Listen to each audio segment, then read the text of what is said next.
Financial year 2025 में RBI ने 57.5 ton सोना खरीदा है, जो कि 2017 के बाद दूसरा सबसे बड़ा सालाना खरीद है। तो दोस्तों, आज के इस वीडियो में हम यही जानेंगे कि आरबीआई इतना ज़्यादा सोना क्यों खरीद रही है।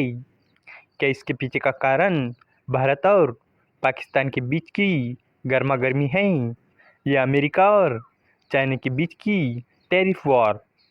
तो चलिए वीडियो को स्टार्ट करते हैं। 30 अप्रैल 2025 को अक्षय तृतीया थी और इस दिन सोना खरीदना शुभ माना जाता है। लेकिन क्या आप जानते हैं कि सिर्फ आम लोग ही नहीं, दुनिया भर के सेंट्रल बैंक भी सोने को सेफ हेवन असेट मानते हैं। यानी आर्थिक संकट के समय सोना भरोसेमंद प्रॉपर्टी है। इसीलिए आरबीआई समेत कई देश के सेंट्रल बैंक तेजी से सोना खरीद रहे हैं, खासतौर पर कोविड महामारी, रूस यूक्रेन वॉर और अब ट्रंप प्रशासन की टैरिफ नीति के बीच। फाइनेंशियल ईयर 2025 में आरबीआई ने कुल 57.5 टन सोना खरीदा है, जो कि 2017 के बाद दूसरा सबसे बड़ा सालाना खरीद है। आरबीआई का गोल्ड भंडार फाइनेंशियल ईयर 2020 के 653 टन से बढ़कर मार्च 2025 में 880 टन हो गया है। यानी पिछले 5 साल में भारत के गोल्ड रिजर्व में 35% की बढ़ोतरी हुई है। भारत अभी करंटली दुनिया में गोल्ड रिजर्व के मामले में 7वें नंबर पर है, जबकि 2015 में भारत 10वें नंबर पर था। इसके अलावा गोल्ड रिजर्व के मामले में 8,133.46 टन के साथ यूएसए पहले नंबर पर है। दूसरे पर जर्मनी, तीसरे पर इटली, चौथे पर फ्रांस, पाँचवें पर चाइना, छठे पर स्विट्जरलैंड और सातवें पर भारत है। भारत के फॉरेक्स रिजर्व में गोल्ड की हिस्सेदारी 2021 के 6.86% से बढ़कर 2024 में 11.35% हो गई है।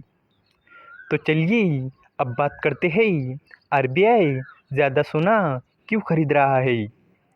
नंबर 1, डॉलर की अस्थिरता। डॉलर इंडेक्स 2025 में 110 से गिरकर 100 से नीचे आ गया है। यानी डॉलर गिरा है और इससे सोने की कीमतें बढ़ी है और डॉलर पर निर्भरता घटाने की ज़रूरत बढ़ी है। इसी कारण आरबीआई ज़्यादा सोना खरीद रहा है। Number 2, diversification. गोल्ड खरीदने से आरबीआई को फॉरेक्स रिजर्व में डाइवर्सिटी लाने में मदद मिलती है और ये भविष्य के झटके से बचाव का एक बढ़िया तरीका है। Number 3, gold valuation gain. Gold की कीमतें रिकॉर्ड स्तर पर है और इसकी कीमतों में आगे और बढ़त की उम्मीद है। इससे आरबीआई को रिजर्व में वैल्यू गेन होता है। नंबर 4, फॉरेक्स रिजर्व मजबूत होता है। इससे करेंसी स्थिर रहती है और महंगाई को कंट्रोल करना आसान होता है। नंबर 5, रुपए इंटरनेशनल ट्रेड में आकर्षक बन सकता है, खासकर यूपीआई प्लेटफॉर्म के जरिए बायलैटरल बिजनेस में। नंबर 6, आरबीआई के डिविडेंड से सरकार को भी फायदा हो सकता है और रिजर्व वैल्यू बढ़ने से सरकार को ज़्यादा डिविडेंड मिल सकता है। नंबर 7, भारत की ग्लोबल फाइनेंशियल कंडीशन मजबूत होती है और ग्लोबल इन्वेस्टर्स का भरोसा भी बढ़ता है। इसके अलावा आरबीआई ने 214 टन सोना भारत वापस भी मंगवाया है। आरबीआई ने सितंबर 2022 के बाद से 214 टन सोना भारत में वापस लाकर स्टोर किया है। इसका मकसद यह है कि ज़्यादा भंडार भारत में हो ताकि ज़रूरत के वक्त आसानी से उपलब्ध रहे।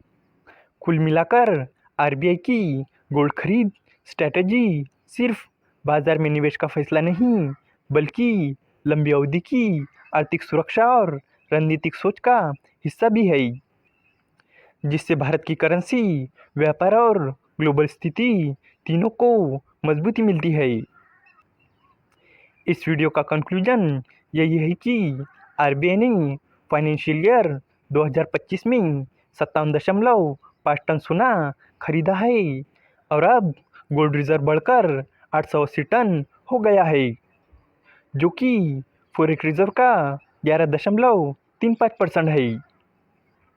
उम्मीद है कि आपको ये जानकारी पसंद आई होगी और भी इसी तरह के इंफॉर्मेटिव वीडियोस के लिए हमारे चैनल को सब्सक्राइब करें। धन्यवाद।